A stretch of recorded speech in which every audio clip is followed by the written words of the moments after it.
Hey guys, how's it going? I don't know, it's like 3:30 in the morning. I've been puttering on the Farmer Tech here. Uh, feeling pretty good about it. Haven't screwed a jug up yet. Just got done getting my numbers. And let me push this off here, because I'm going to wash it anyway. Maybe. If it'll let me. I gotta hunt on a wrist pin yet too. I gotta lighten up the piston yet, but half the piston work is done.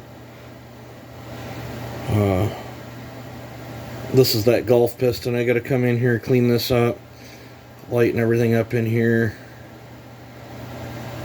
I don't know if I'm gonna polish it yet or not, but there's the piston work. It does. I did put an OEM crank in it. I got an OEM flywheel sitting on this side. Numbers I chose to go with is 102 on the exhaust roof. You guys know I run that number a lot.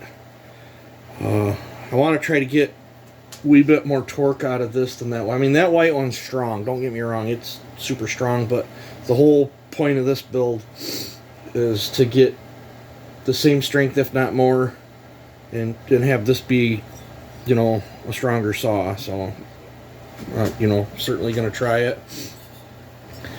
Figured there's the lunged intake, there's my lower work. You know, I cut the side out. There's the upper work. There's the tapered combustion chamber cut that matches that piston. And here's the exhaust port. I was going to run 105 on the roof, but that roof was so flat, I wanted a little bit more arch. I mean, I'm known for running a fairly flat roof, but this, after I got done widening it, looking at it, it was a lot flatter than what I felt comfortable with. So I went from 105 to in the middle there, and just kind of to 102, and just gave it a ever so slightly curve in it. And I did give it a little bit bigger chamfer than I normally do, just to help glide that ring in and out. These Farmer Tech cylinders, I've got 3 of them here that I've checked. They are all over the place for numbers. I had it range from 105 to 100 degrees. This one, I wrote it down. This one was 100 on the exhaust, 125 on the transfers, and 73 on the intake. But I figured I'd show you the differences that I did. And if you're wondering about this, yeah, I cut so much off the base that I'm into that fin. I don't know if you guys can see that. I cut over 80 thousandths off this to get my squish back where I wanted it. And I'm pushing the squish fairly tight, 17 thousandth squish, but this is 102 on the exhaust, it's 120 on the transfers, and it's 80 on the intake is my final numbers that I'm gonna try for. I'm hoping she'll do it. I haven't decided which ring. I've got a few of these Farmer Tech rings. I haven't decided. I might just run the ring that came with that Gulf piston. It looks like a pretty decent ring.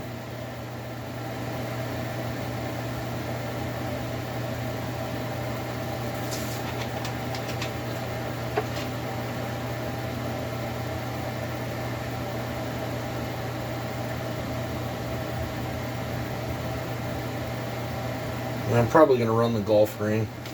Just like the way it looks. The tension feels better to me. I'll check ring gaps. At the very worst, I might have a caber floating around. I just didn't want to waste a caber on a Farmer Tech cylinder. You can still see there's a few dark spots in here. Like, I don't know if you can see that spot up here in the corner. That's actually a cavity from a hollow spot from a casting, but luckily it doesn't appear to go into the bore. The exhaust is the same the same way. That's why I didn't worry about polishing this one up real good, because there's all kinds of hollow cavities in there. I'm not too terribly worried about it. This whole thing's a test mule. But the cases together with a new gasket, with an OEM crankshaft, and I got one gasket matched to there. I got to transfer it to that one, and I'm pretty sure I'm gonna have to cut the muffler as well. Yeah, I gotta adjust it on the muffler too, because I widened that exhaust some. But I'm really hoping that this thing's gonna have buku compression, and I'm really hoping for some buku power out of it. I don't know if I'm gonna get it or not, but the cool thing is, the thing I will feel most bummed out about on this is wasting the 371 piston, because sometimes I can find them, sometimes I can't. And just how I build, if the piston's got 2 rings, I run 2 rings. If it's got 1 ring, I run 1 ring. I don't like popping a ring off if there's a gap here below it. I think it messes with certain things. I'm not going to argue with other builders. Everybody builds their own way. Some like popping 1 ring off and running it. I don't typically do that. The only time I do that is if I can't get a single ring piston, and by chance I've took the exhaust port too far trying something.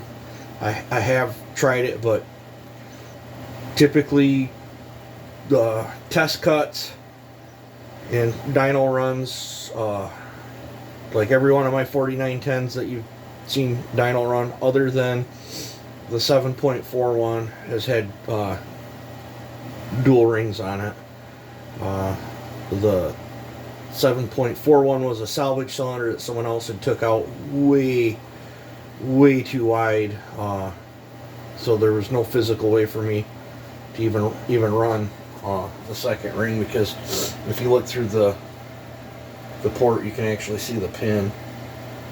But yeah, so that's just how I feel about it. If there's 2 rings, I'll run them. If there's 1 ring, I'm fine with it. But I do feel a 371 1-ring piston makes more power in these than a 2-ring 372 piston, from just the 3 that I've been dabbling and doodling with. If this don't work out, we will jump over and try different numbers in that one, and if that don't work out, then I've got another one, and if I don't get it by then, I'll just stick with my standard just over 8 horse build. I'm pretty sure I've got this thing, it's got to be over 8 horse, judging by how that white one behaves, but I don't know. If it's not quite there, maybe I'll weld that chamber up, but that, after cutting everything out of there, that chamber is pretty shallow, and this piston tucks up in there. I might actually even have to dink with my spark plug a little bit to get it where it's not going to hit, quite possibly. I might have to either index the piston. Nice thing is on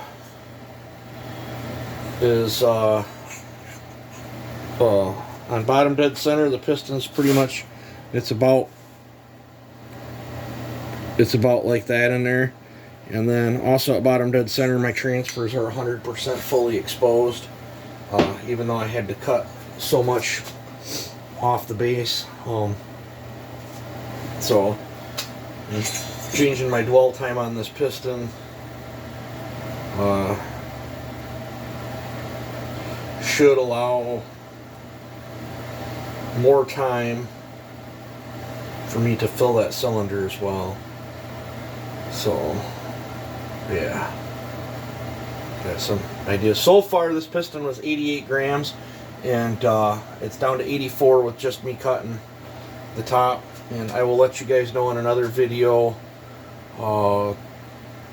what this ends up being. You guys can even see I'm not fooling you. It says golf right there. That's a golf piston. Actually, it cut really good. The finish on it looks really good.